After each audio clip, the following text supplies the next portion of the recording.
Hi, I'm MJ140 from the Philippines. Congratulations, John and Alex, in this project. How challenging was it of course, get into your characters? Or were you guys always into physics and sci-fi prior to this?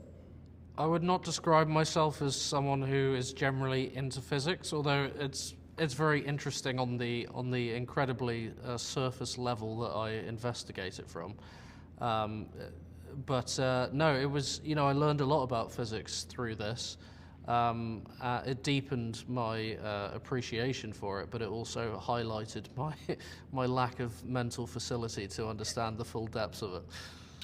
Yeah, I think it was kind of similar for me, really. That I tried to read some you know deeper physics and didn't get on very well with it. Didn't quite know what I was reading. Can't remember a single word of it now. And I think the way that helped me in the show is it gave me a real appreciation of just how smart these characters are. Like Yeah. you understand that they're physicists and Oxford graduates going in to be academics in physics, but you don't really know what that means until you try and get your head around it yourself. And you just get a sense then of what these people are like, what's going on in these people's brains, just the mental capacity that they're in possession of, and that gives you the key to understanding more about them as people, really, due to my own failure to understand physics. John, David, and Daniel said that this is close to your character here is close to who you are, IRL in real life. And can you tell me more about that? Your similarities to your character, Well, I think because I know that, you worked with them in Game of Thrones before. yeah, I think they said that it was halfway through Game of Thrones where we went for a night out in Ireland where we filmed Game of Thrones, and they said that they realised that I was the complete opposite of the character that I was playing in Game of Thrones, and I kind of took that to be a minor compliment until you realise, hang on a minute, I played a really nice character in Game of Thrones, really nice, really sweet, really loyal. So it's kind of what are they trying to tell me here? But I think that that I have a Jack. Jack is a facet of me, and he's the aspect of me that I wish I was all the time. I wish that I was that confident all the time and Yeah.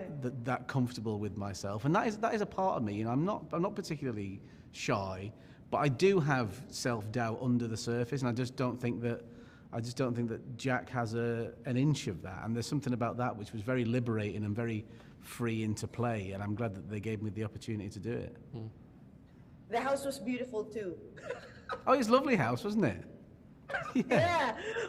Wait, so with this, because of course, in the source material, this is an adaptation, right? And there's a legion of fans out there of the books. What do you want to tell the audience, of course, the new audience that's going to see the series? Well, yeah, I mean, there are so many fans. What I really am enjoying discovering is the quite a wide variety of people are fans of the books. It's not kind of one group who are really similar to each other. It's like all sorts of, my mate's mum is absolutely obsessed with it, and my other mate's little sister, who's, there's 55 years of age between them. They're both completely obsessed with the book. So I guess with a fan base that wide, everyone will be, coming at it from different angles and loving it for different reasons. So I hope that they find within the show, as they did in the books, what they love about it. Yeah, and to if it was a faithful word for word adaptation of the books, I mean, people would probably be happy watching it, but I think that even people who do like the books are looking forward to looking at it from a different angle and finding new aspects in it that may not have been apparent on the page, and seeing these new characters and seeing the way that they're taking it. So I think that as long as people are open to those changes and open to being challenged, I think that there will be a lot in it. And it doesn't mean that we're going to take the original source material and burn it and you can't read that anymore. I think it just gives you like a different approach to it, and I think that should be welcomed.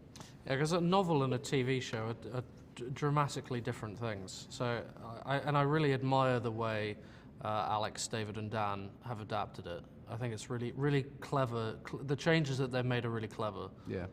Uh-huh. And there's always something new. Thank you so much, guys, for your time. Thank you. Thank you. Thank That's you. it for. Thank you. Cheers.